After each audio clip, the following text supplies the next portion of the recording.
시청자 여러분 안녕하십니까? 티브로드 주간 종합 뉴스입니다. 인천에서 노량진을 잇는 제2경인광역철도 건설 사업이 탄력을 받고 있습니다. 기획재정부는 제2경인선을 예타 조사 착수 사업으로 최종 결정했는데요. 계획대로 추진되면 2024년 착공해 2030년 개통할 전망입니다. 이형구 기자입니다. 인천에서 서울을 잇는 경인선이 개통한 건 1899년. 제물포에서 노량진까지 33.2km를 운행하며 인천 시민에 발휘됐습니다.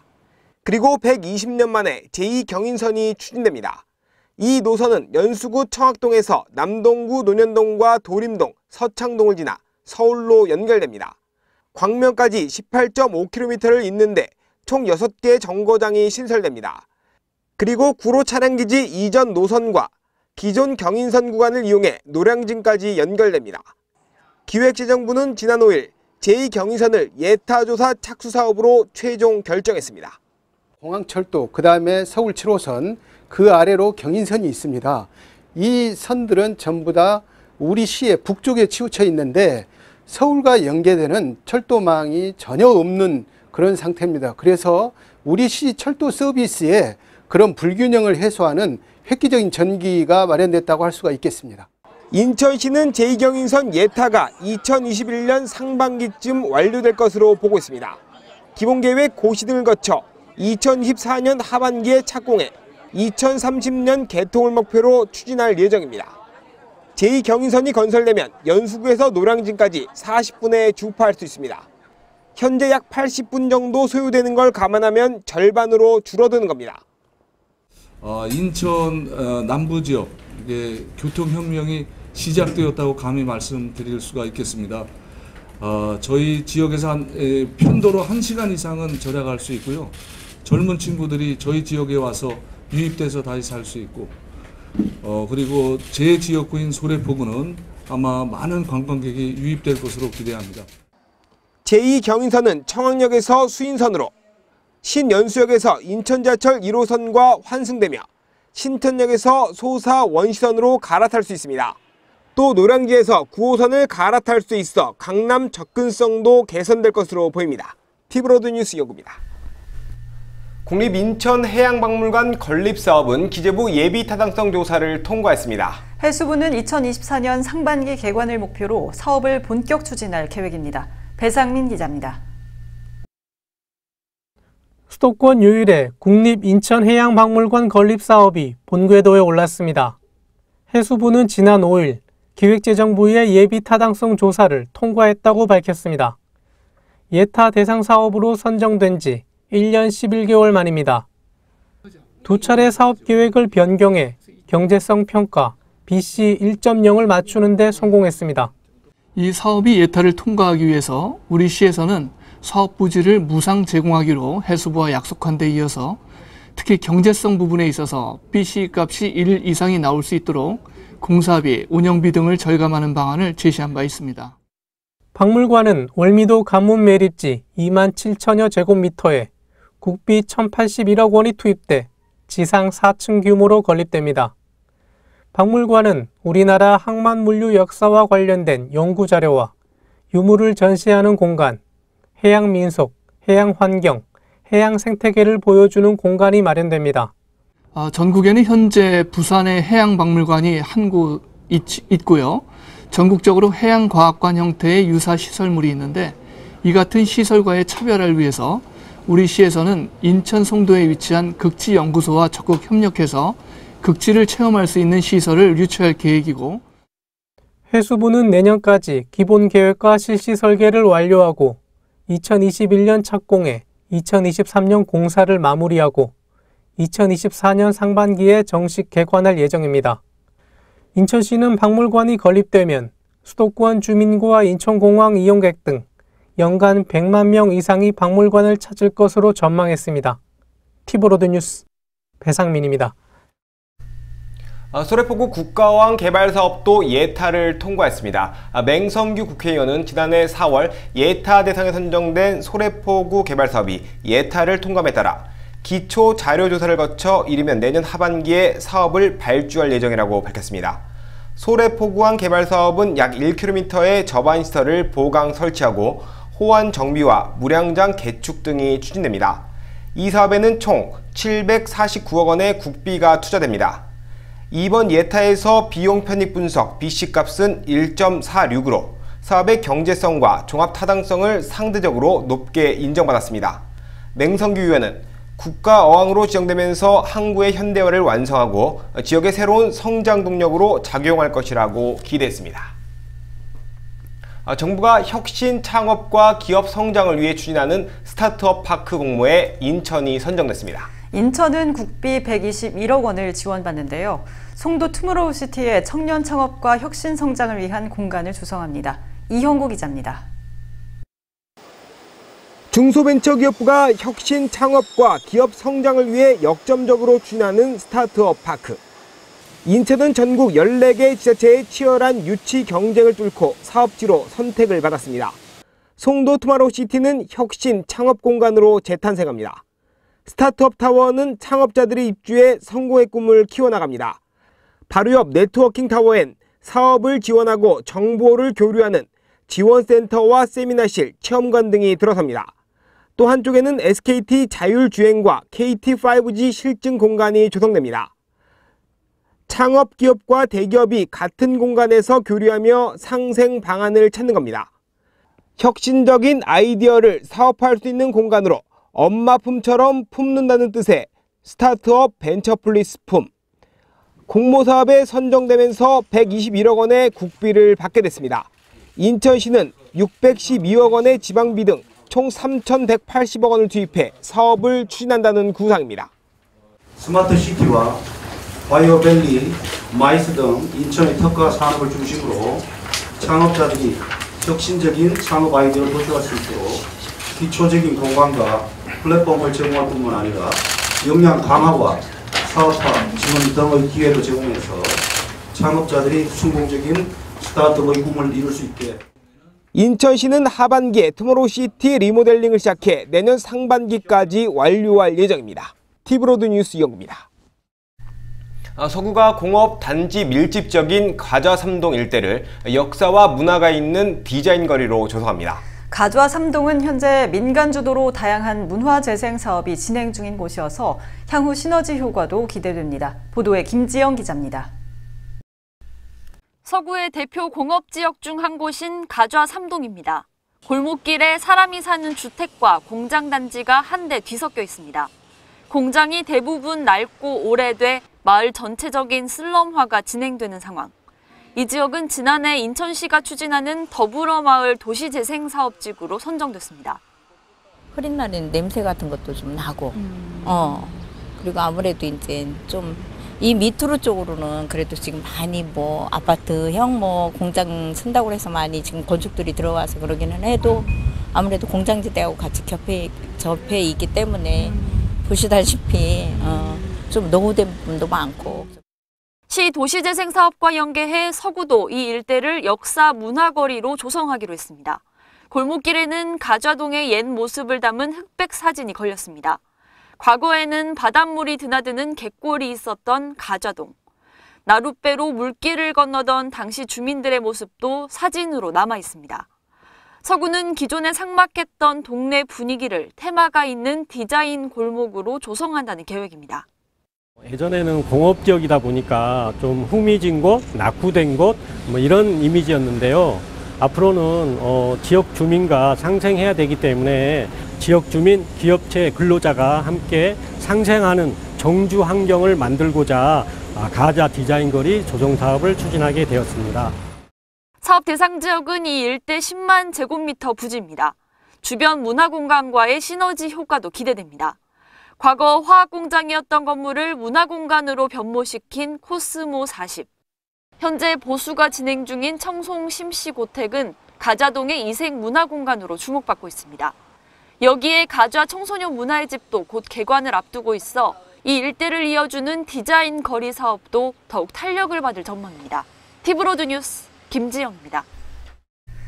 남동구 논현도서관이 내년 9월 문을 열 전망입니다. 논현도서관은 논현 중앙근린공원의 지하 1층, 지상 3층 규모로 건설됩니다. 1층엔 어린이 자료실과 북카페, 다목적실 등이 조성됩니다. 또 2층엔 일반 자료실과 멀티미디어실 등이 들어서고 3층엔 옥상 정원과 휴게실을 조성합니다. 노년도서관 건립에는 79억 4,300만 원이 투입되며 다음 달 시공사를 선정해 공사에 착수할 예정입니다. 남동구는 지난 9일 이런 내용의 노년도서관 건립사업 설계 용역 최종 보고회를 열었습니다. 노년도서관은 인근 공원과의 조화를 최대한 고려한 자연 친화적인 도서관으로 조성됩니다. 노년도서관을 통해 주민들께서는 건강과 지식, 문화라는 세 마리 토끼를 한 번에 다 잡으실 수 있을 것입니다. 경찰이 지난 11일 붉은 수돗물 사태와 관련해 상수도사업본부와 공촌정수장을 압수수색했습니다. 20여 명의 경찰이 투입돼 관련 문서와 CCTV 자료 등을 확보했는데요. 3주 전 주민들이 직무유기 혐의 등으로 고발한 사건 수사가 본격화하는 양상입니다. 이형구 기자입니다. 서구 주민들이 직무유기 등의 혐의로 전 상수도사업본부장을 고발한 건 지난달 20일.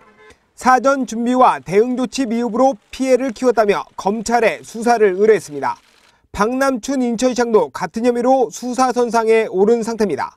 그 먹는 물 수질 기준을 초과했다는 사실을 공천 정수장에서 이미 인지하고 있었던 것으로 보입니다. 그럼에도 불구하고 급수를 정지하지 않고 이것을 내보냈기 때문에 수도법 위반죄, 그리고 업무상 가중치상죄, 그리고 이 개수 전환을 위한 사전 준비를 하지 않은 전혀 하지 않은 부분에 대해서 직무유기 혐의를 합해서 검찰의 지휘를 받아 사건을 검토한 경찰은 본격적인 수사에 나섰습니다. 인천지방경찰청 지능범죄수사대는 상수사업본부와 공촌정수장을 압수수색했습니다. 24명의 수사관을 투입해 문서와 CCTV 자료 등을 확보했습니다. 수계 전환과 관련해 고의적인 은폐나 그동안 알려지지 않은 과실이 더 있는지 확인할 방침입니다. 정수장 내부 CCTV 확보하신 겁니까? 예. 탁독의 고장 여부 확인하셨습니까? 탁독의 고장 여부 검증하셨습니까? 공촌 정수장물이 공급되는 서구와 영종 강화 지역은 수계 전환 문제로 지난 5월 30일부터 순차적으로 붉은 수돗물이 공급됐습니다. 경찰은 압수물 분석이 끝나는 대로 박남춘 인천시장과 전 상수도사업본부장의 소환 조사 여부를 결정할 방침입니다. TV로드 뉴스 이영구입니다. 박남춘 인천시장은 이번 수돗물 사태를 계기로 인천의 상수도 선진화 시스템 도입을 약속한 바 있습니다. 이번 사태로 가장 큰 피해를 입은 지역이 서구인데요. 이재현 서구청장도 인천시가 과학적인 물관리 시스템 도입을 서둘러야 한다고 강조했습니다. 이어서 김지영 기자입니다. 박남춘 시장은 지난 1일 취임 1주년 기자회견을 통해 상수도 선진화 시스템 도입을 약속했습니다. 이번 수돗물 사태를 계기로 인천시 수돗물 정책을 처음부터 다시 살펴보겠다는 겁니다. 오늘부터 다시 취임한다고 생각하고 인천 수돗물 상하수 관련 정책을 추진하고자 합니다. 상하수 관망 지도부터 시작해 상하수 정책 전체를 훑어보고 밑그림부터 완전히 새롭게 그려가겠습니다. 이번 적수 사태로 가장 큰 피해를 입은 지역은 서구입니다. 이재현 서구청장도 박 시장이 약속한 상수도 선진화 시스템 도입을 서둘러야 한다고 강조했습니다. 이 청장은 환경부 근무 시절 수질 정책과장과 상수도 정책관 등을 지낸 바 있습니다. 당시 경험을 바탕으로 볼 때 수계 전환과 같은 비상사태에 대비해 과학적인 위기 대응 시스템을 구축해야 한다고 말했습니다. 이번에 문제가 된 공촌 정수장부터 이 시스템을 시범 도입해야 한다는 주장입니다. 사람이 이 땅속 밑에 많은 배관망을 일일이 점검하고 관리하는 데는 한계가 있기 때문에 이 과학적 관리 기법, 가령 그 센서류를 군데군데 많이 달아서 탁도계가 이번처럼 뭐 고장이 난다랄지 염도계가 이렇게 고장이 난다랄지 하게 되면은 자동적으로 그 센서를 통해서 불이 들어오게 되면은 비상 대처할 수도 있고. 이 청장은 노후 배관을 교체하는 것만으론 사태 해결에 한계가 있다고 말했습니다. 대신 각 배관의 노후도 측정 기술을 도입해 노후 정도에 따라 배관망을 관리할 수 있는 시스템을 마련해야 한다고 덧붙였습니다. 물론 녹이선 오래된 배관은 바꿔야 됩니다. 그런데 사실 그 천문학적인 비용이 들어갑니다. 저는 무조건 배관망을 바꿔야 되겠다라기보다도 이 지하에 있는 부분을 과학적으로 그 노후도를 평가를 해야 됩니다. 최근에는 많은 기술들이 꼭 배관망을 바꿔야 되겠다라는 방식보다는 그 배관이 있는 상태에서도 과학적으로 이렇게 세척하는 방법도 여러 가지고. 인천시는 최근 공촌 정수장 5존 고도 처리 정수 시설을 2021년까지 도입할 예정이라고 밝힌 바 있습니다. 이 청장은 최근 문제가 된 녹조 비린내 문제를 해결하기 위해 이 시기를 더욱 앞당겨야 한다는 점도 강조했습니다. 그다음에 오존 처리가 2021년까지 계획이 되어 있는데 예산이 허용한다면은 또한 국가에도 좀 요청을 해서 그 부분을 좀 빨리 서둘리게 되면은 지금의 그 비린내 문제랄지 또한 염소 소독이랄지 이런 부분을 정밀하게 하고 물관리기법이 아무래도 더 나아지죠. 그 고도정시 처리 시스템은 빨리 도입하는 게 필요합니다. 서구는 무엇보다 이번 사태가 해결될 때까진 인천시와 주민들 사이의 가교 역할에 최선을 다하겠다고 밝혔습니다. 티브로드 뉴스 김지영입니다. 붉은 수돗물 사태로 주민 피해가 큰 서구 지역에 이번엔 수돗물에서 물비린내가 난다는 민원이 제기됐습니다. 인천시는 수돗물에서 불쾌감을 주는 냄새가 난다는 민원이 제기됨에 따라 주 1회 시행하던 수질 분석을 1일 1회로 강화한다고 밝혔습니다. 시는 냄새의 원인을 녹조로 파악했습니다. 최근 수온 상승과 마른 장마로 상수원인 팔당댐 상류에서 조류가 증식하고 냄새 유발 물질이 증가한 것으로 보고 있습니다. 인천시 관계자는 분말 활성탄 투입과 고도정수 처리 공정을 강화해 맛과 냄새 유발 물질을 저감하는 데 노력할 것이라고 말했습니다. 서구 지역 3개 학교의 수돗물에서 발암물질인 총트리할로메탄이 기준치를 초과한 것으로 조사돼 논란이 일고 있습니다. 인천 평화복지연대는 보도자료를 내고 지난 5일 환경부 발표에서 가좌초와 가좌중, 가림고 3곳에서 총트리할로메탄이 기준치를 초과한 것으로 나왔다며 정부와 인천시의 대책 마련을 촉구했습니다. 평복은 이날 환경부 발표에는 기준치를 초과한 이유가 없고 언제부터 문제가 지속됐는지도 알 수 없다고 지적했습니다. 특히 학생들이 기준치를 초과한 물을 지속적으로 먹었다는 것을 완전히 배제할 수 없다고 우려했습니다. 그러면서 환경부와 인천시는 민관협의체를 구성하고 수질검사 결과 자료를 모두 공개하라고 주문했습니다.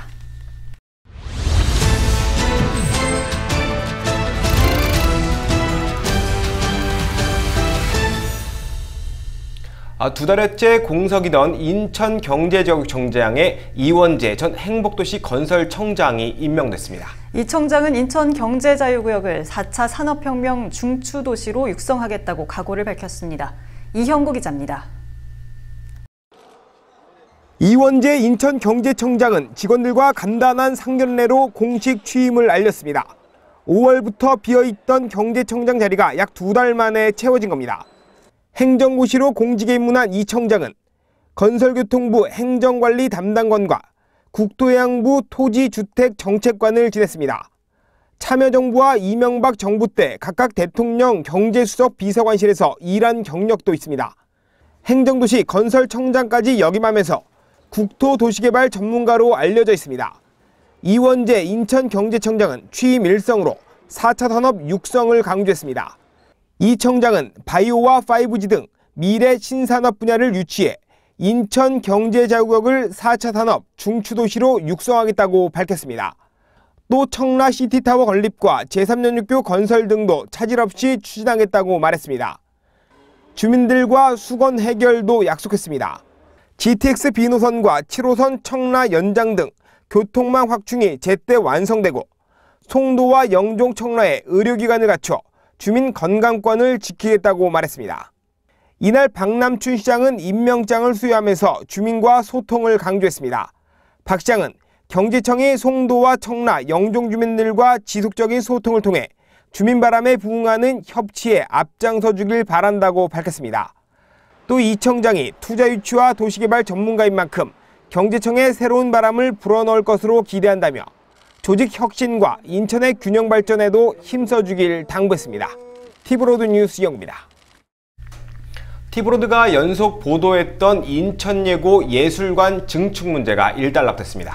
별도의 증축 설계 재공모 없이 규모는 그대로 하되 방향만 바꿔 공사를 재개하기로 했습니다. 배상민 기자입니다. 인천예고 예술관 증축 공사 논란이 일단락됐습니다. 교육청은 당초 설계안에서 건물 규모는 변경 없이 세로 방향에서 가로 방향으로 건물 방향만 바꿔 공사를 재개하기로 했습니다. 기존 설계한 대로 활용한다고 하면은 한 지질조사 재조사하고 하면은 한 달 정도 소요가 될 것 같고요. 그래서 한 달 후에는 공사가 재개가 되고 내년 12월 말경에는 공사가 완료될 수 있을 거라고 봅니다. 설계 재공모 대비 공사 기간은 10개월 단축되고 추가 공사비도 23억에서 5억 원으로 줄어들 전망입니다. 기존 본관동은 예술관 증축이 완료되는 내년 말쯤 폐쇄하고 철거됩니다. 본관동 자리엔 다목적 강당과 연습실이 들어서게 됩니다. 한편 본관동은 폐쇄 전까지 학생들이 사용해야 하는 만큼 보수 작업도 병행합니다. 급히 보수해야 될 부분은 예산을 투입해가지고 여름방학 때 시행할 예정이고요.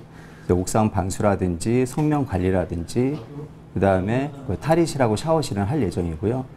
화장실하고 무용실 보수권은 추가로 예산 편성해서 내년 겨울방학 때 시행하는 걸로다가 협의되었습니다. 학부모들은 학생들의 교육 환경 개선이 시급해 교육청과 합의했지만 아쉬운 점이 많다고 말합니다. 예술관 증축이 1년 반 동안 중단이 된 상황에서 지금 현재 쓰고 있는 실기동은 너무나 위험한 상황이고요. 그래서 증축을 아이들을 위해서 해야 하는 상황이기 때문에 사실 방향을 튼다는 것 자체가 이 학교 건물로서는 적합하지 않지만 주민들과의 마찰을 줄이기 위해서 어쩔 수 없이 교육청과 협의를 해서 운동장 한가운데에 이렇게 짓게 되었는데요. 사실 결정을 하고서도 마음이 굉장히 무겁습니다. 한편 교육청은 학교 신축 이전은 중장기 과제로 검토하겠다고 밝혔습니다. 티브로드 뉴스 배상민입니다. 서구 지역화폐 서로이음이 발행 2달 만에 목표 금액인 1,000억 원을 돌파했습니다. 화폐 발행 속도가 예상보다 빨라지면서 서구는 발행 한도를 조정하는 방안을 조심스럽게 검토하고 있습니다. 보도에 김지영 기자입니다. 서구 지역화폐 서로이음이 7월 9일 기준으로 당초 목표 금액인 1,000억 원을 돌파했습니다. 지난 5월 1일 지역화폐 발행을 시작한 지 2달 만입니다. 서로이음은 10% 캐시백이란 파격적인 혜택을 제시하면서 발행 초기부터 큰 인기를 끌었습니다. 7월 초 기준으로 이미 20만 명이 서로이음 카드를 발급받은 것으로 나타났습니다. 기대 이상의 호응을 받고 있고 또 기대 이상의 결과를 갖고 있는데 이 부분이 어떻게 지속 가능한 지속 가능성을 바탕으로 잘 이어가느냐 이것이 나는 관건이라고 생각하기 때문에 업종별로는 5월에 이어 6월에도 음식점 내 사용 빈도가 가장 높았습니다. 전체 사용액의 24%인 총 137억 원이 음식점에서 결제됐습니다. 상임 대표의 한 사람으로 이 자리에 와 있는데 사실 오늘 결과치는 올 12월 달쯤에 우리가 이런 고민했으면 좋겠다 이렇게 하면 출발했던 사실 결과치를 지금 이제 2달 만에 성공적이다. 기대했던 것 이상으로 성공적이다. 9일 열린 지역화폐 민간운영위원회에선 화폐 발행 속도에 대비해 사용한도 조정 방안이 논의됐습니다. 당장 캐시백 지원에 필요한 예산 조달 문제가 대두됐습니다. 이것을 통해서 지금 조금 좋은 효과가 나오긴 합니다. 그러나 실제적인 어떤 지역 경제의 활성화 효과 이것을 파급력을 분명히 내야 된다. 그러므로 거기에 도달할 때까지는 우리가 막힘없이 전진해야 되지 않을까. 이게 10%라는 이런 것 때문에 굉장히 이걸 많이 사용하고 있다가 야 이거 없어지기 전에 빨리빨리 써야 되는 거 아니냐 뭐 이런 지금 상황으로 돌아서고 있는 거고 이게 지금 시작한 지 얼마 되지도 않아 가지고 이렇게 하는 거는 이게 생색내기 아니냐 이런 우려도 굉장히 심심치 않게 많이 들려오고 있어요. 그래서 반면 장기적인 운영을 위한 숨고르기가 필요하다는 지적도 나옵니다. 이 타임은 재정비할 타임입니다.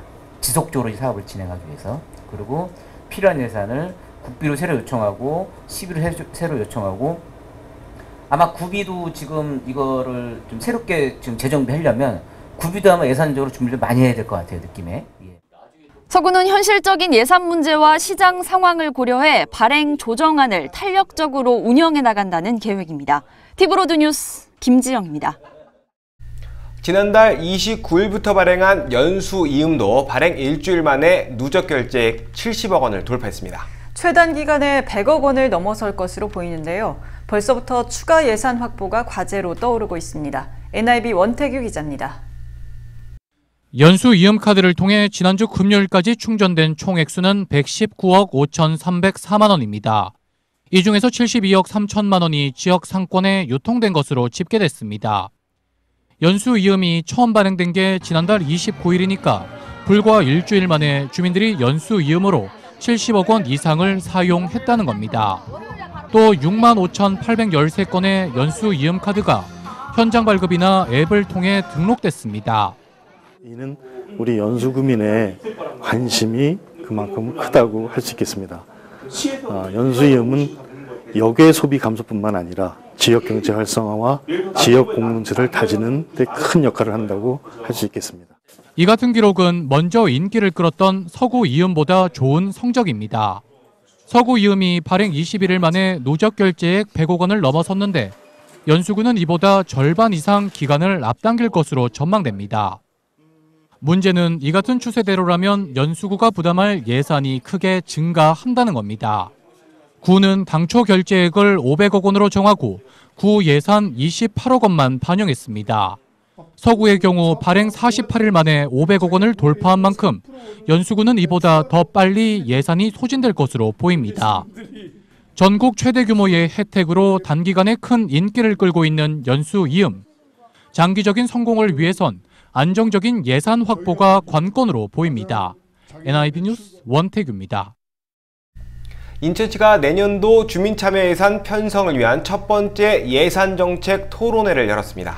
첫 순서로 진행됐던 해양항공 분야에선 사업 추진을 위한 조직과 예산 규모가 턱없이 작다는 지적이 나왔습니다. 이형구 기자입니다. 연간 7,200만 명이 이용하는 세계 최고 수준의 인천공항, 그리고 연간 312만 TU의 컨테이너를 처리하고 200만 명의 크루즈 이용객이 들어오는 인천항까지. 인천은 세계와 연결하는 하늘길과 바닷길을 갖추고 있습니다. 올해 인천시의 해양항공 분야 예산은 1,362억 원. 전년보다 24.2%가 증가하긴 했지만 인천시 전체 예산 규모가 약 10조 1,000억 원인 걸 감안하면 고작 1% 수준입니다. 2020년도 예산 편성을 위한 첫 예산정책 토론회에선 이 문제가 도마 위에 올랐습니다. 예산을 늘리는 건 물론 조직 규모도 확대해야 한다는 지적입니다. 그럼 100분의 1 수준밖에 안 되는 상황이라는 거예요. 인천시 여러 국 중에서도 조직이 가장 작고 예산 규모도 가장 작다. 이게 의미하는 바가 무엇이냐? 인천시의 집행부의 섬과 바다, 해양, 항만에 대한 관심이 얼마나 수준인지를 알 수 있다는 거예요.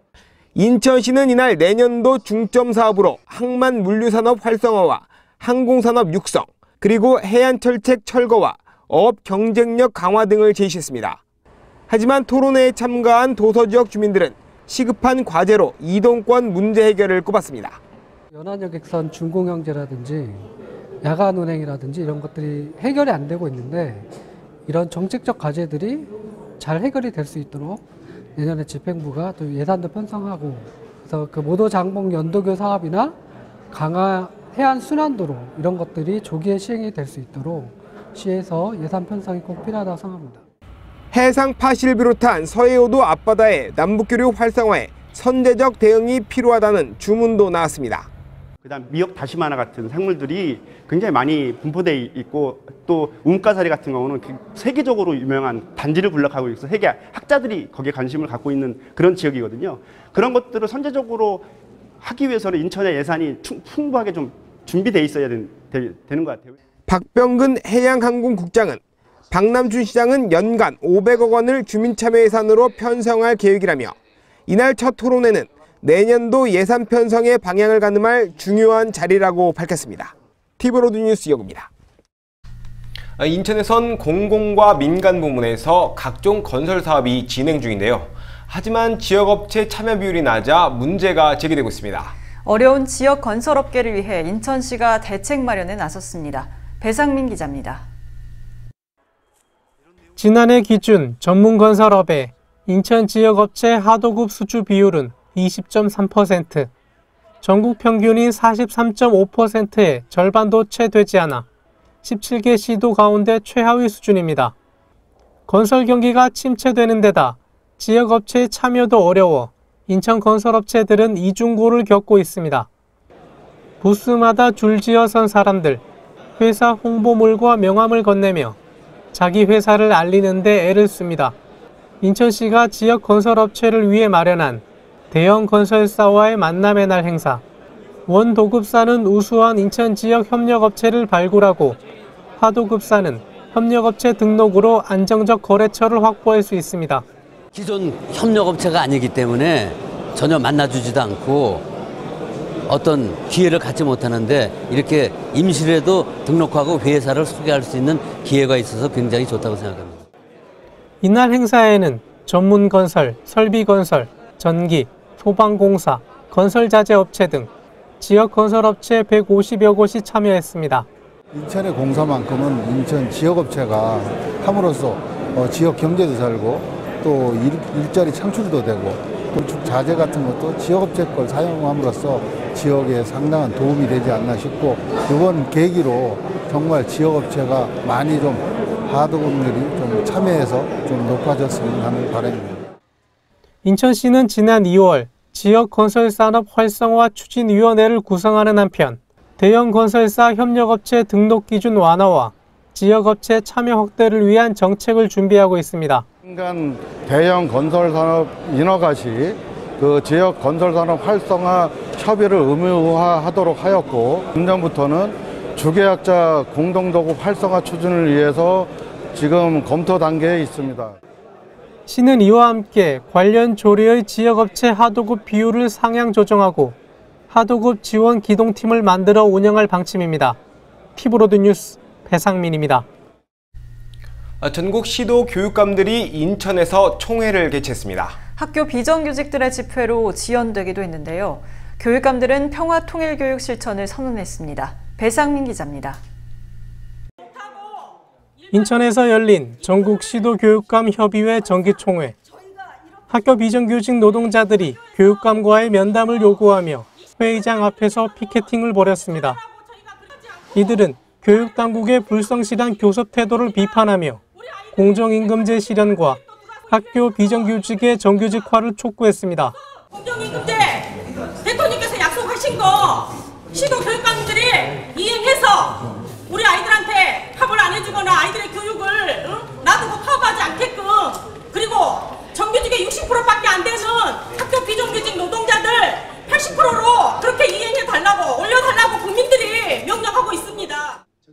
우여곡절 끝에 50분 늦게 시작된 시도교육감 협의회 총회.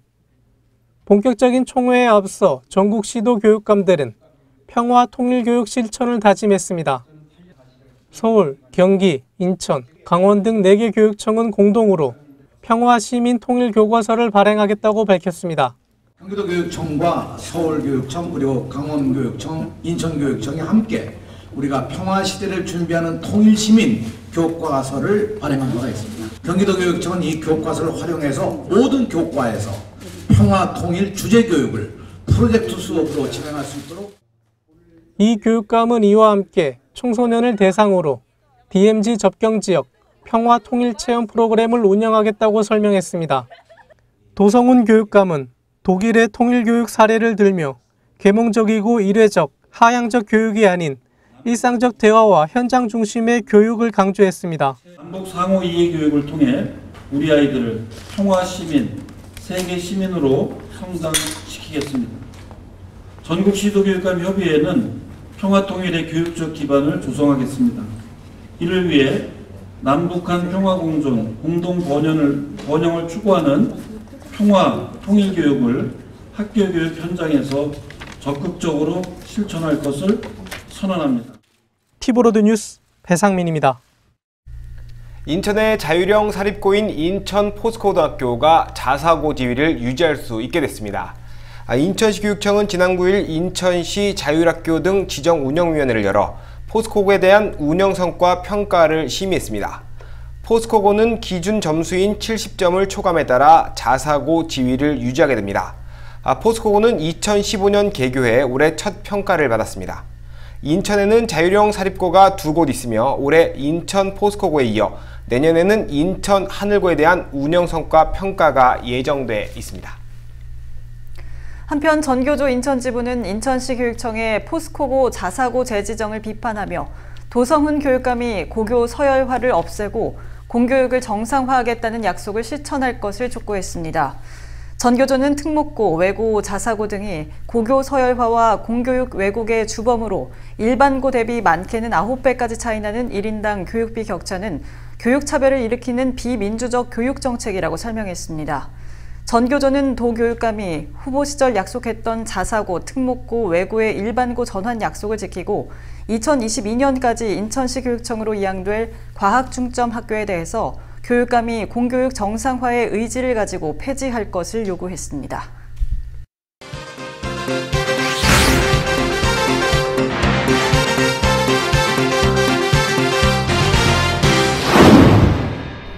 한 주간 인천시 소식을 알아보는 위클리 인천 시간입니다. 오늘도 김은경 인천시 대변인 자리했습니다. 안녕하세요. 네, 안녕하세요.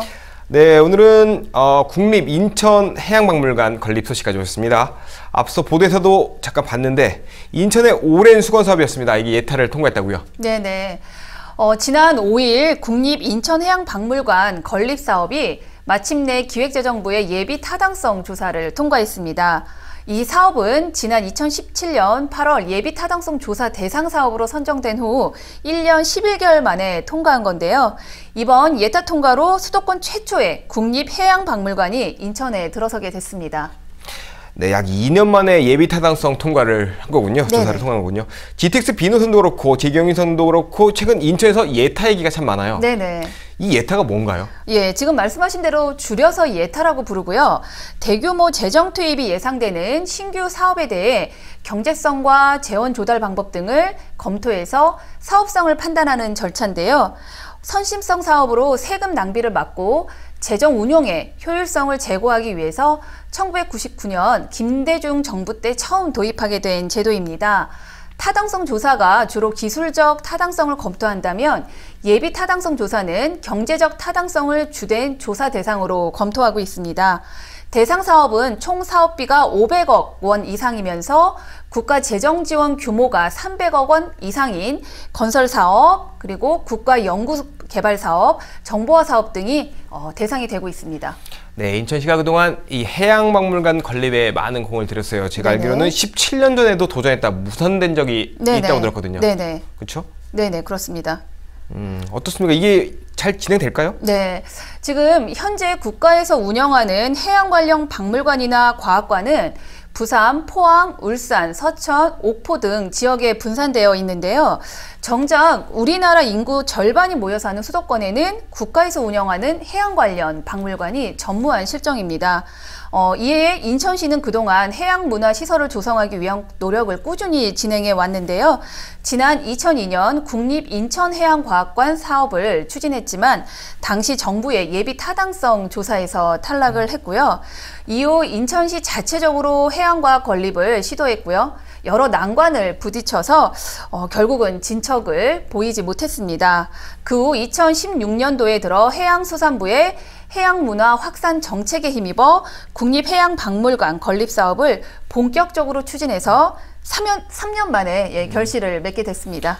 참 어려운 그 난관을 뚫고 왔는데 이제 예타를 통과했으니까 사업의 속도가 붙겠죠? 예, 그렇습니다. 박물관은 어디에 들어서고 네. 속도는 규모는 얼마나 될까요? 네네.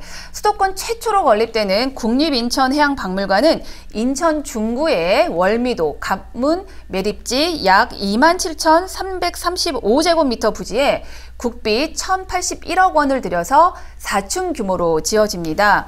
2020년까지 기본 계획과 실시 설계를 마무리하고요. 2021년 착공해서 2023년 건축 공사를 마무리한 후에 준비 과정을 거쳐서 2024년 상반기에 개관할 예정입니다. 예, 약 5년 뒤면 개관을 하는 거군요. 네네. 박물관은 어떻게 꾸며집니까? 네. 박물관에는 우리나라 항막 물류의 역사와 관련된 연구 자료와 또 유물을 전시하는 공간, 해양 민속과 해양 환경, 그리고 해양 생태계를 보여주는 시설들이 들어서는데요. 시민과 청소년을 대상으로 하는 다양한 해양 교육과 해양 문화 관련 연구 활동이 가능한 강의실과 또 세미나실도 마련이 됩니다. 아울러 인천시는 내년 상반기 중에 사업 주무부서인 해양수산부의 실무자를 파견해서 해양박물관의 설계 단계부터 개관까지 협업 체계를 유지해서 인천의 지역적 특성과 또 시민의 요구사항이 잘 반영될 수 있도록 노력할 계획입니다. 네, 우리 인천 시민들이 많이 찾고 느낄 수 있는 매력적인 박물관이 건립되길 바라고요. 네. 해양박물관 건립에 따른 기대 효과 어떻게 보고 계십니까? 네, 물론 있습니다. 인천시는 국립인천해양박물관이 해양도시 인천에 많은 변화를 가져올 것으로 기대하고 있는데요. 우선 인천을 포함한 서해안의 해양 역사와 문화를 체계적으로 보존하고 연구할 수 있는 토대가 마련될 것으로 기대하고 있습니다. 또 서울과 경기 지역 2,500만 수도권 주민들의 해양 교육과 문화 체험을 위한 거점 시설이 될 것으로도 기대하고 있습니다. 아울러 월미도에 건립되는 만큼 인근 차이나타운과 계양장 등 원도심 관광 활성화에도 큰 도움이 될 것으로 예상하고 있습니다. 네, 마지막으로 우리 시민들에게 하실 말씀 있으면 해주시죠. 우리나라 인구의 절반에 해당하는 2,500만 수도권 인구가 시설이 없어서 해양 관련 교육이나 체험을 위한 인프라 혜택을 받지 못하고 있는 현실이 안타까웠는데요. 앞으로 건립될 국립인천해양박물관을 통해서 자라나는 아이들이 해양을 배우고 또 체험하고 해양에 대한 꿈을 키울 수 있었으면 좋겠습니다. 네, 계획대로 잘 추진됐으면 좋겠네요. 오늘 말씀 감사합니다. 네, 감사합니다.